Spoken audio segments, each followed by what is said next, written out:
hospital run by the French legation's Dr. Boussier found itself treating soldiers from both sides, as well as civilians caught in the crossfire. After a week of fighting, however, forces loyal to Duan Qirui regained control of the situation, and Duan resumed his negotiations with the Allied powers as to China's position in the war. Pers was one of those who sought to use his influence with Duan Qirui to get China to enter the war against Germany. I made great efforts to enlighten the Beijing government that once they joined the Allied powers, they would soon see the benefit.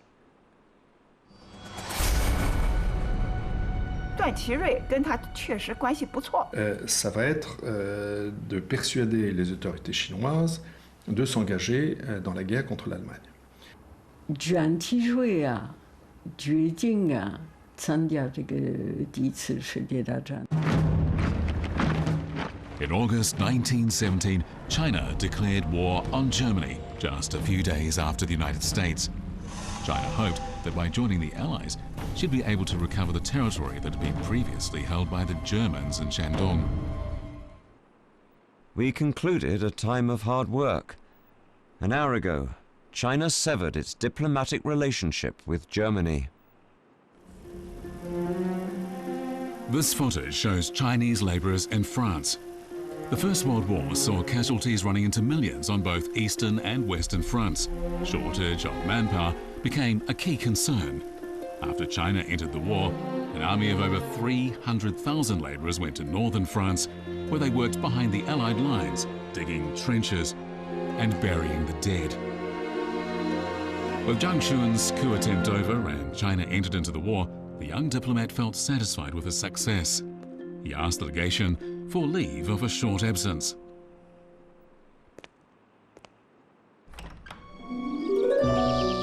At that time, Beijing's Haidian district, with its lush trees and clear running streams, was a holiday resort for Western diplomats. Some, like Dr. Boussier, bought land and built houses there. Pers would ride the 30 kilometers from the legation quarter to the Western Hills. Alan has become my friend. He has gotten used to my sound, like the sound of a relative. He is sure-footed in all conditions and never lets me fall. As for the temple that Pers went to, according to descriptions in his correspondence, I would guess it was the Dadieu temple. It so happens that the French poet André Velter is in Beijing and will accompany me to seek the place where Pers did some of his writing. André has just published a long poem and dedicated it to Pers. Mais il était un abri à la croisée des sables, un temple désaffecté où se mettre sur la paille pour se mettre au clair avec ce que l'on avait sur le cœur, sans venir écrire entre Chine et Mandchourie, fulminant comme un chaman qui s'écorche le cuir en modulant son cri. The temple stands on steep rocks to the northwest of Beijing. I understand neither the language nor the mentality of the monks.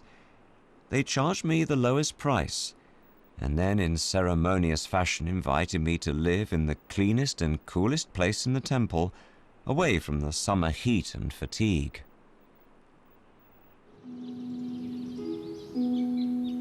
Il est possible que lorsqu'il va dans le petit temple de Taoyu, ou lorsqu'il effectue les promenades à cheval, il est bien possible que Alexis Léger renoue avec l'écriture poétique. Under my feet is a valley. At the bottom of the valley flows a sandy stream. From there, the sound of small stone drums can be heard. It's a dialogue across the river where no village is seen. It's also like a call for a ferryman. The roads there lead far away to Mongolia and Xinjiang. Il dit qu'il établit une séparation catégorique entre sa vie de poète et son activité de diplomate. Quand on lui téléphonait, par exemple, il paraît, il avait l'habitude de poser la question « À qui voulez-vous parler ? À Alexis Léger, donc le diplomate, ou à Saint John Perse, donc le poète ?»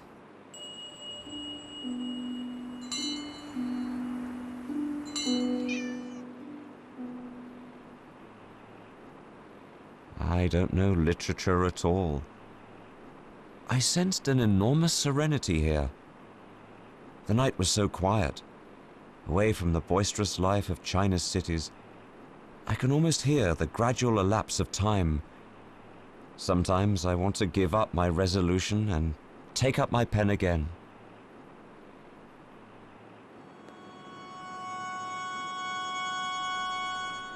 When Pers arrived in Beijing, he put on the mask of a diplomat, but on balmy temple nights, it was his poetic soul that emerged into the cool and fragrant air.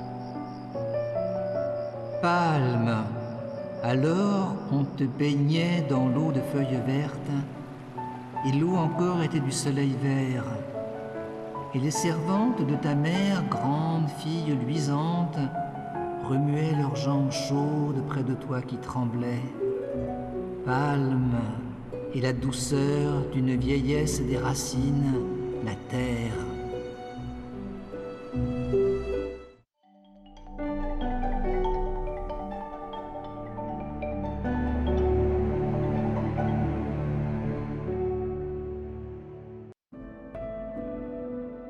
Our past shapes who we are today, even if it does not define us. It is about knowing our roots, our heritage. What makes us, us.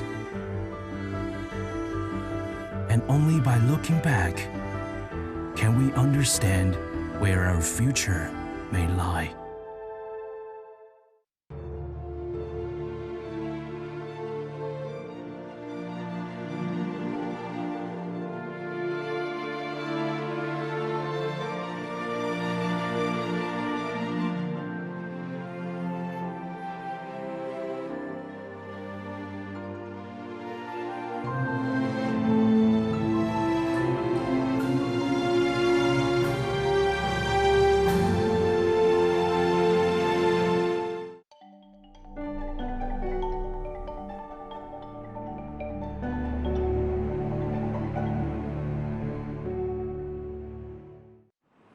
There is a contradiction between his two identities.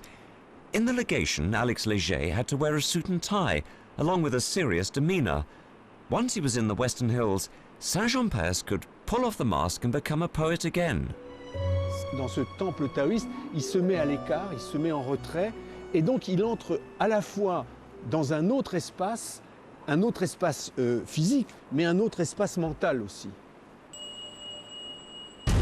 But the times of ease didn't last long.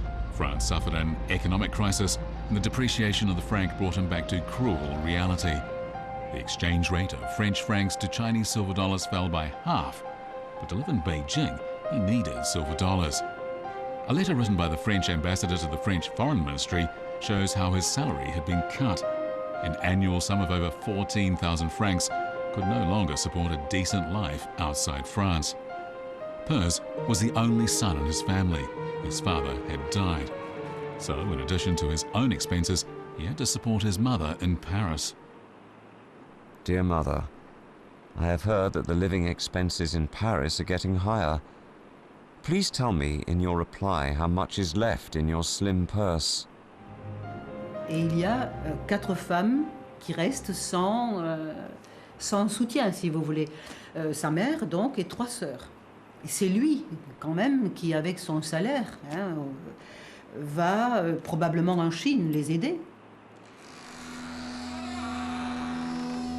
Pers said the whole of China lived by the clink of coinage. He busily set about finding other means of making money. He hoped he could earn an additional stipend by providing the colonial government in Vietnam with political information. But just as the payment was to be made, it was barred by the ambassador, who said it was improper for Pers to earn an extra 6,000 francs in that way.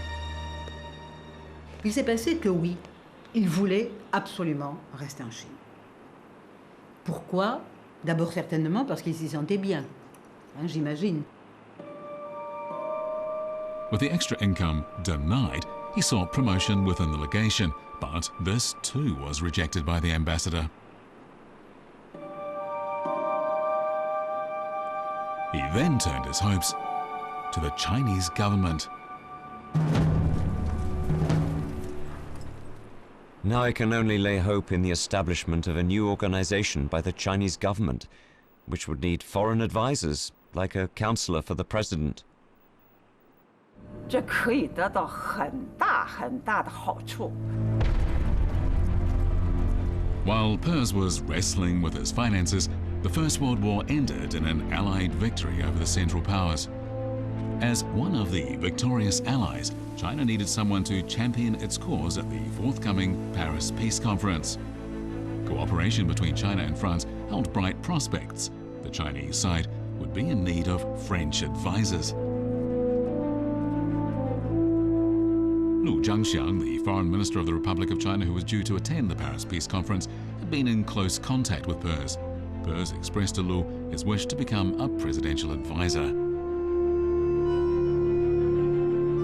As soon as Lu arrived in Paris, he visited the French Foreign Ministry and put forward China's demand for the return of German territory in Shandong. Pers's friend and senior Foreign Ministry official Philippe Berthelot expressed his support for Lu's demand and seized the opportunity to recommend Pers as an advisor to the Chinese president. Berthelot sent word of Lu's promise to Beijing. Pers broke from his usual restrained style of writing in an excited reply. If this happens, I'm ready to stay another 3 years. Central Asia is on my left and the Pacific to my right. I'm rooted in Beijing, the center of the enormous world. It's fantastic. Délégation chinoise conduite par Lu Zhenzong qui part pour Versailles. Et là, Alexis Léger, c'est de dire à Paris, attention, c'est extrêmement important. La Chine s'est engagée, nous avons obtenu qu'elle s'engage aux côtés des Alliés. Il faut qu'en contrepartie, elle soit soutenue dans la conférence de paix. But the Paris conference awarded the German territories in Shandong to Japan. When news reached Beijing, 3,000 students from 13 universities gathered together in front of Tiananmen on May the 4th, urging Lu Zhangxiang to refuse to sign the treaty. The Beijing government arrested protesting students, arousing further public indignation. Pers surmised the Chinese president no longer needed a French advisor.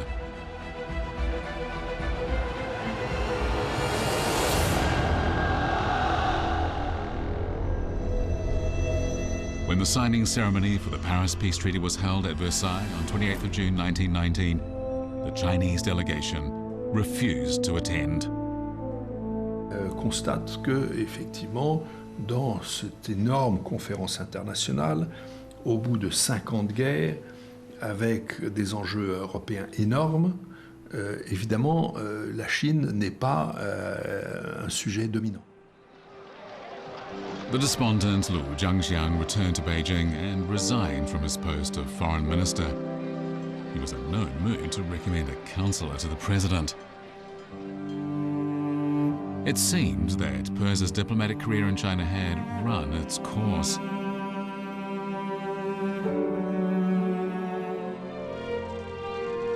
The plan to become a consultant to the government of the Republic of China is done for. It has become meaningless to me. It is an inopportune and unsettled plan that only makes people suspect that I am a parasite in China. It's now time that I left this country.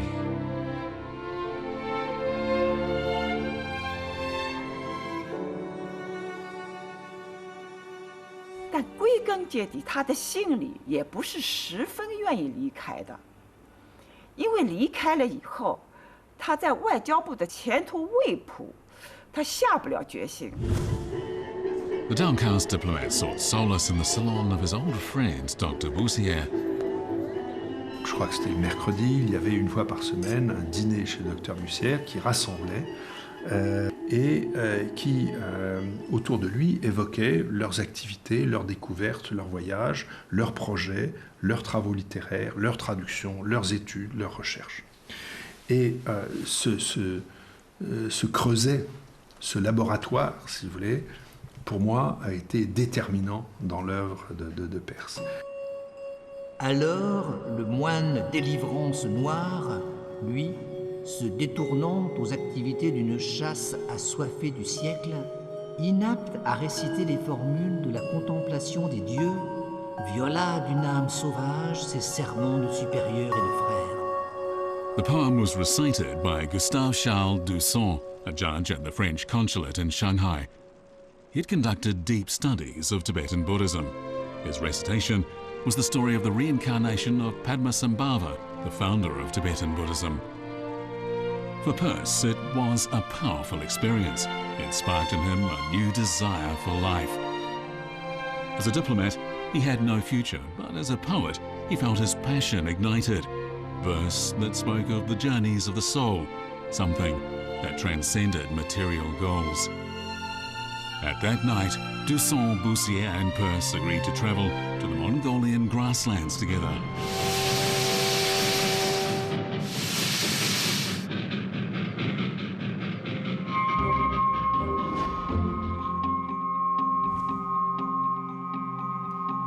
The Beijing news of the 10th of May carried the story of a French team due to travel to Ulaanbaatar, the capital of Mongolia. Boussier wrote the following in his diary. We set off from Beijing's Shijiamen railway station. The train left at 8:35. It went through many passes along the way. In a bright and warm atmosphere, we arrived at Zhangjiakou. At 4 o'clock in the afternoon, we found a Buick and off we drove.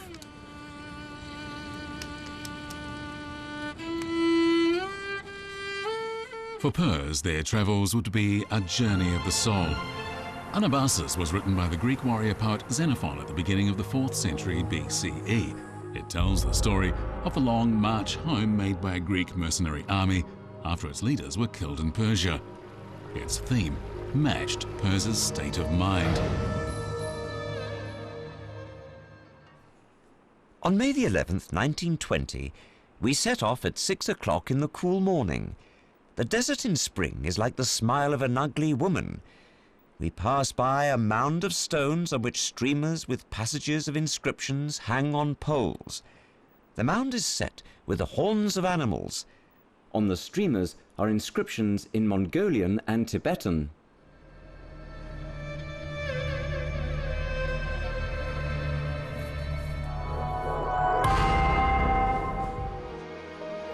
The car broke down and we had to get out.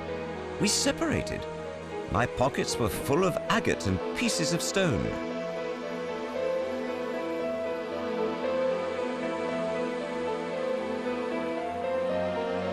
Peirce swings a new trophy about. It is a skull picked clean by vultures, ants and badgers. He says it is the skull of Genghis Khan's swiftest steed.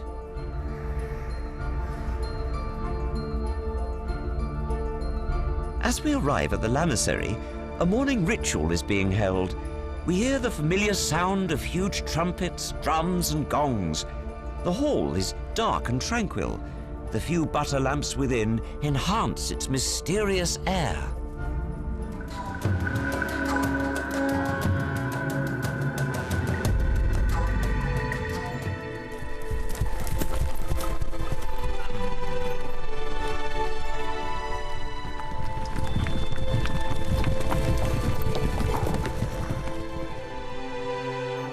As Peirce turns his head, a mirage appears. They're all amazed. Boussier writes the following.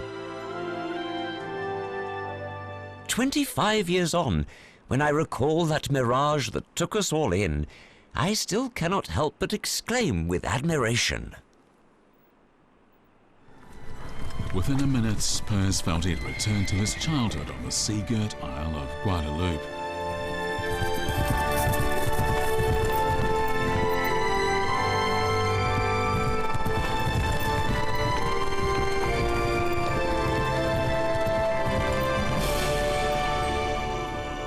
The immenseness of the grasslands was an unprecedented experience for him. He seemed to see the horses of Genghis Khan's hordes roaring across them. His anabasis erupted from within him. Sur 3 grandes saisons, m'établissant avec honneur, j'augure bien du sol où j'ai fondé ma loi. Les armes au matin sont belles, et la mer, à nos chevaux livrés, la terre sans amende, nouveau ce ciel incorruptible.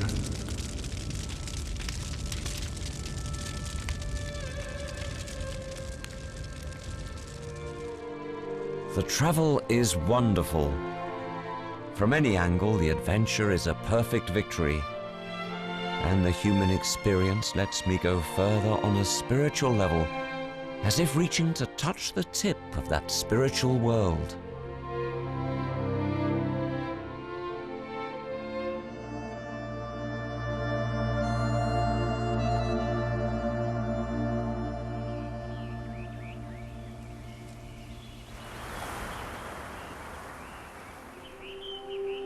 On returning from Mongolia, Peirce shut himself up in a temple in the Western Hills.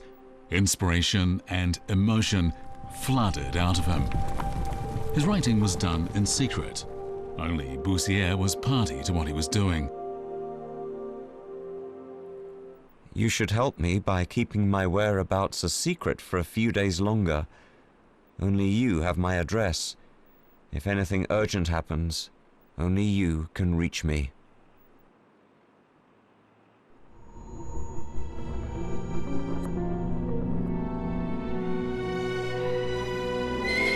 La terre vaste sur son air roule à plein bord sa braise pâle sous les cendres. Couleur de soufre, de miel, couleur de choses immortelles, toute la terre aux herbes s'allumant, aux pailles de l'autre hiver. Et de l'éponge verte d'un seul arbre, le ciel tire son suc violet. Il y a un élément chinois très fort. Que si on se penche un peu sur le poème, si on regarde les paysages qui sont évoqués, si on regarde même les lieux, les villes, il est évident que les souvenirs de la Chine sont extrêmement importants. Angabe, c'est aussi la montée intérieure en soi-même. Elle est dans la rencontre avec ces grandes figures. Sauf que c'est une marche à l'intérieur de soi, et non pas une marche militaire. Angabe is an epic poem about an heroic journey. 40 years later, in 1960, the King of Sweden presented Peirce with the Nobel Prize for Literature, praising the soaring flight and evocative imagery of his poetry. Peirce declared that poetry, first of all, is a way of living. In the face of atomic energy, he asked, what is the relevance of the poet's clay lamp? It is relevant, he answered, only if people still remember the earth. Today, the manuscript of Angabe is in the collection of the Peirce Foundation in Aix. Alors là, nous présentons à la Fondation une exposition sur Saint John Peirce et André Gide, plus particulièrement sur la formation de Saint John Peirce en tant que poète. The St. John Peirce Foundation was set up before he died. It collects photos, books, and manuscripts by Peirce. The manuscript of Angabe is, of course, the pride of the foundation. Alors ça, c'est le manuscrit d'Angabe, et c'est vraisemblablement le document qu'il a envoyé à Gallimard pour la publication du poème Angabe. Alors c'est Saint John Peirce qui a donné à la Fondation ce document-là. Ce sont des photos qui lui appartiennent, qu'il a récupérées de ses sœurs ou de sa mère, où il est donc sous le temple donc avec deux autres personnes, mais c'est Saint John Peirce sous le temple où il a créé, il a conçu, il a imaginé le poème Angabe. In 1924, Angabe was published in the New French Review.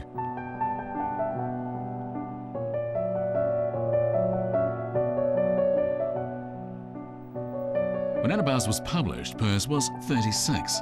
The English poet and Nobel Prize winner T.S. Eliot translated it into English. Eliot says of Peirce that he's a complex poet without any inheritance from tradition, and that his poetry can only be interpreted in its own terms. Today, Angabe has been translated into English, Russian, Chinese, German, and Spanish, and is read throughout the world. Angabe was written in China, but it's been debated whether or not his poetry contains any descriptions of China. Peirce didn't speak or read Chinese, but he did have many books on China, as well as French or English translations of Tibetan, Mongolian, and Chinese poetry. Parce que, dans le même temps, c'est vrai, quand il devient chef de cabinet de Briand, là, il considère qu'il faut vraiment maintenir une séparation. After Briand's death in 1932, Alexis Leider became General Secretary of the French Foreign Ministry. Vous êtes ici dans le bureau qu'a occupé Saint John Perse.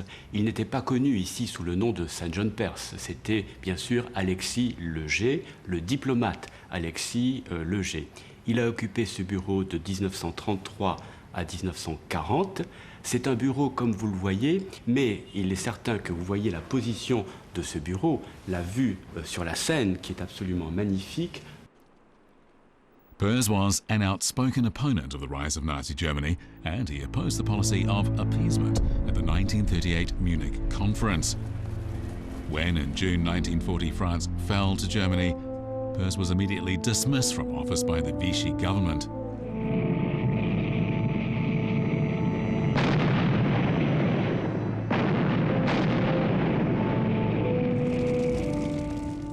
Les Allemands étaient à quelques kilomètres de Paris et la situation était extrêmement préoccupante. Donc il est parti à ce moment-là. Il n'a plus aucun statut. Sa famille est en difficulté en France. Ses œuvres, son appartement est confisqué par la police allemande. Perse fled to the United States and lived in New Jersey.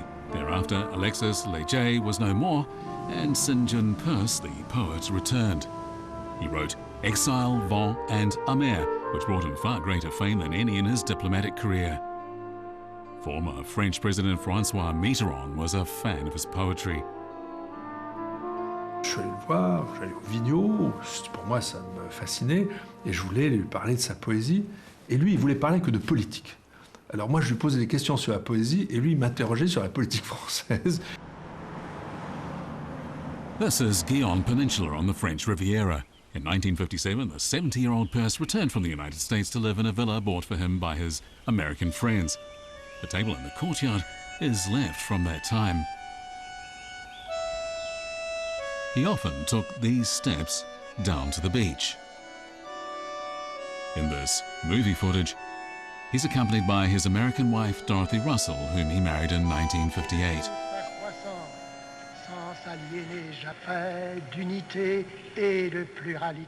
After leaving China in 1921, Perse was never to return.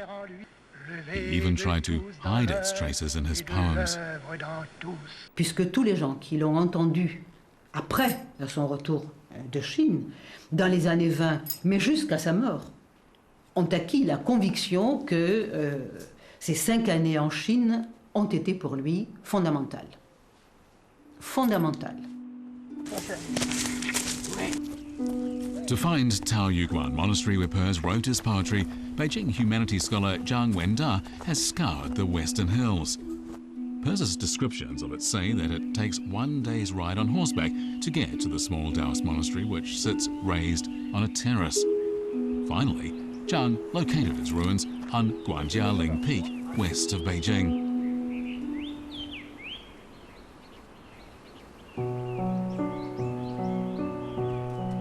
In summer 2014, the Haidian district government of Beijing had Taoyuan Monastery restored. Former French ambassador Pierre Morel was another diplomat with such scholarly leanings. In 1997, he presided over an international conference on Perse and China, encouraging me to retranslate Anabaz into Chinese. He too had been seeking the Taoyuan.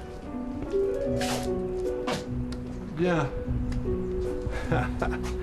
Formidable, formidable. Saint John Perse est en Chine de 1916 à 1921. Après, pendant des décennies, ça a été oublié complètement.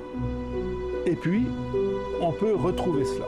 Donc, finalement, je trouve que cette expérience rend optimiste et confiant. On peut toujours reconstituer, retrouver des éléments dont on pense que c'est disparu et on a oublié.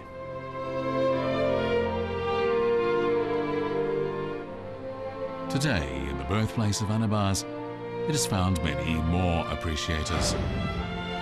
Et paix à ceux, s'ils vont mourir, qui n'ont point vu ce jour. Mais de mon frère le poète, on a eu des nouvelles. il a écrit encore une chose très douce. Et quelques-uns en eurent connaissance. In the last years of his life, Peirce kept a piece of calligraphy given to him by a Chinese friend, which he hung in his villa by the sea. And also in his collection is a portrait of Rongling. It bears Rongling's own inscription. Peirce died in 1975 at the age of 88. In his courtyard stood a banner with the Chinese character Lei on it. Lei was the family name of his Chinese name, Lei Shi-ai. It was the name he used throughout his time in China.